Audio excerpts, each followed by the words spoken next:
This video addresses the management of arrhythmia, or abnormal heart rhythm, an emergency in pediatric patients.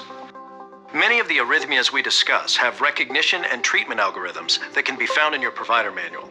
Refer to them for more information. To determine appropriate action when evaluating the heart rate and rhythm in any seriously ill or injured child, you must consider the child's typical heart rate and baseline rhythm, and the child's level of activity, age, and clinical condition. The signs of instability in a patient with arrhythmia are respiratory distress or failure, shock with poor end organ perfusion, which may occur with or without hypotension, irritability or a decreased level of consciousness, chest pain or a vague feeling of discomfort in older children, and sudden collapse. The most common pediatric arrhythmias are sinus bradycardia, atrioventricular or AV block, sinus tachycardia, and supraventricular tachycardia. Bradycardia is a lower than normal heart rate. In children, the most serious cause is severe hypoxia. As a result, the initial treatment is bag mask ventilation with 100% oxygen. If the bradycardia persists and the heart rate is less than 60 per minute with poor perfusion, start CPR. Consider giving epinephrine or atropine. AV block is a delay in conduction of the electrical impulse through the heart caused by a problem with the AV node. Many AV blocks require no treatment, while some may result in a very low ventricular rate and can worsen to cardiopulmonary compromise. These AV blocks require a pacemaker. Sinus tachycardia is a rapid heart rate that develops when high cardiac output is needed, such as with fever, excitement, and exercise. The presence of sinus tachycardia should prompt a search to identify the underlying cause of the tachycardia. Some causes may be significant or even life-threatening, requiring urgent intervention, while others may be fairly benign and require no intervention or only require ongoing monitoring. Supraventricular tachycardia, or SVT, is the most common arrhythmia in children. SVT is generally characterized by an abrupt increase in heart rate that does not vary with activity. This isn't a life-threatening problem for most children. Emergency treatment is considered only if episodes are prolonged, frequent, or cause cardiorespiratory compromise. Ventricular tachycardia, VT, is an uncommon but potentially fatal condition and requires prompt attention. VT may also cause cardiac arrest, which requires CPR and immediate defibrillation for survival. VT may result from serious heart disease, but occasionally occurs in children with otherwise normal hearts.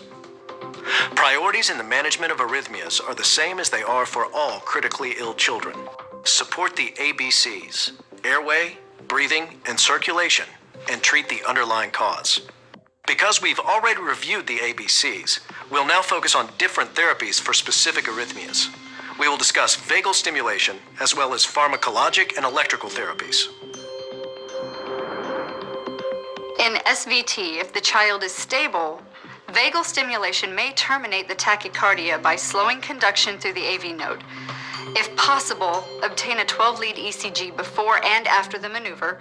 Record and monitor the ECG continuously during the maneuver.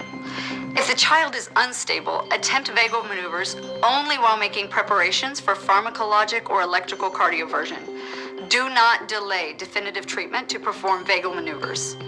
Ice to the face is a vagal maneuver that can be performed in infants and children of all ages. Children old enough to cooperate can perform a Valsalva maneuver by blowing through a narrow straw. While vagal maneuvers are commonly used for the treatment of SVT, they are not always successful. Sometimes pharmacologic or electrical cardioversion is required. Adenosine is the most common medication for the pharmacologic cardioversion of SVT. It blocks conduction through the AV node for about 10 seconds. A common cause of adenosine cardioversion failure is that the drug is administered too slowly or with inadequate IV flush. To enhance delivery to the site of action in the heart, use a rapid flush technique.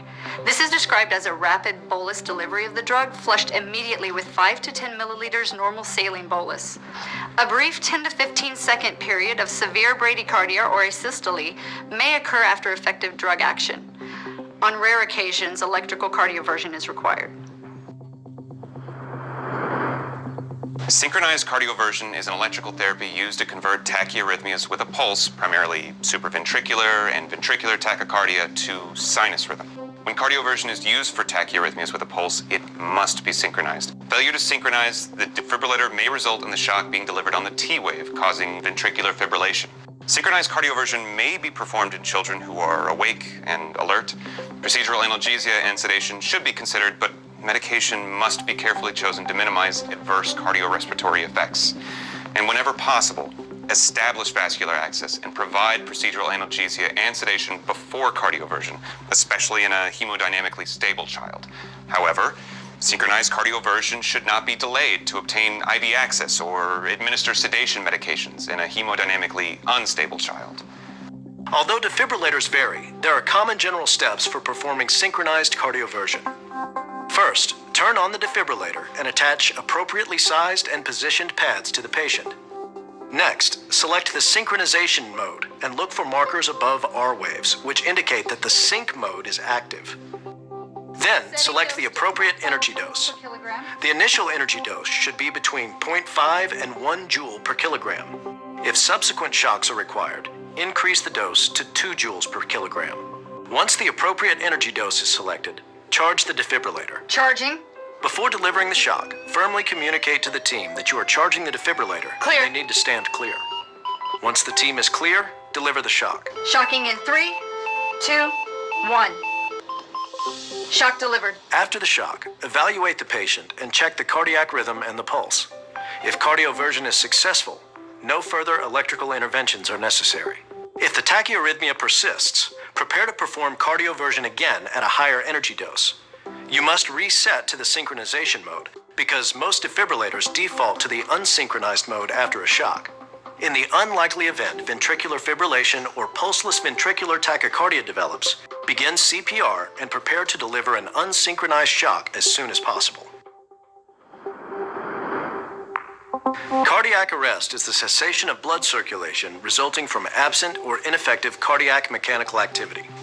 Clinically, the child is unresponsive and not breathing or only gasping. There is no detectable pulse. No pulse. Let's start CPR.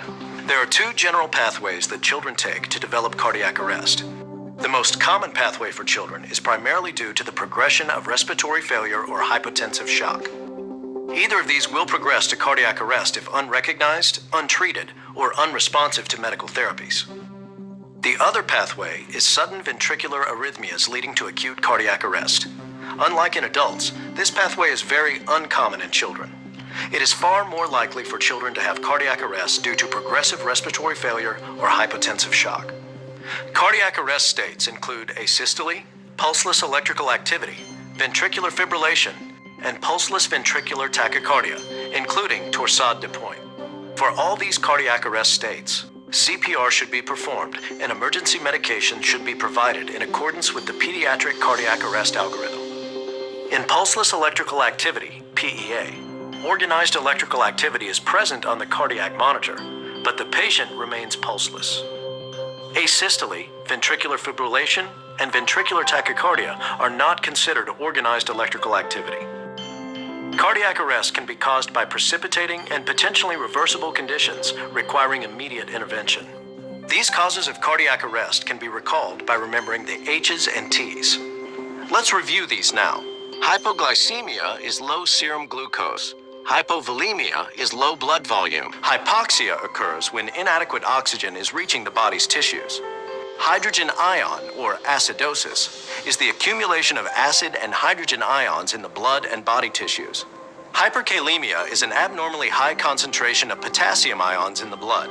Hypokalemia is low blood potassium. Hypothermia is when the body temperature drops below 95 degrees Fahrenheit or 35 degrees Celsius.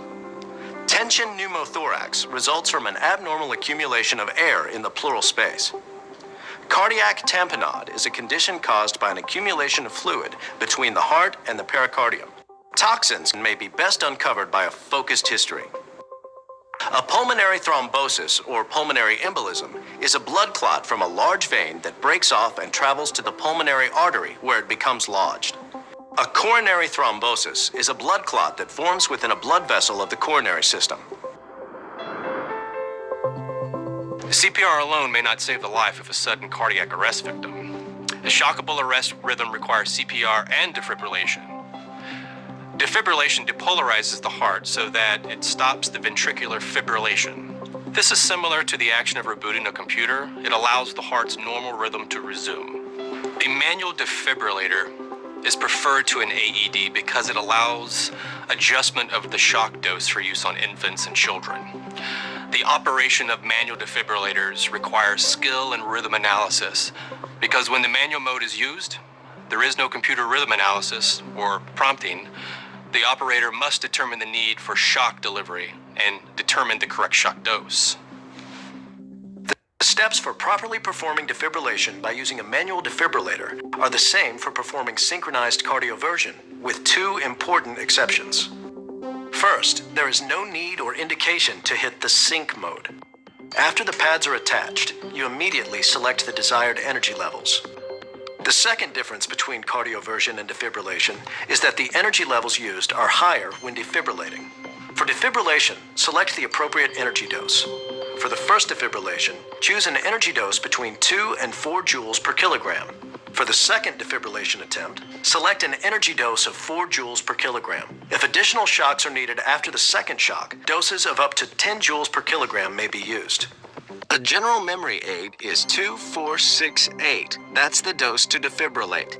Again, this is a general approach and not absolute. Each shock should not exceed the recommended starting or subsequent adult defibrillation dose for that specific defibrillator model. Defibrillation is always done in the context of CPR. After each shock, immediately resume CPR for about 2 minutes before rechecking the rhythm and pulse. Arrhythmias and cardiac arrest states are uncommon in children. The ability to rapidly identify them and immediately intervene can be life-saving. Just as important is preventing cardiac arrest. In children, cardiac arrest states are typically due to the progression of respiratory failure or hypotensive shock states. Accordingly, the ability to rapidly identify these conditions and immediately intervene can be life-saving as well.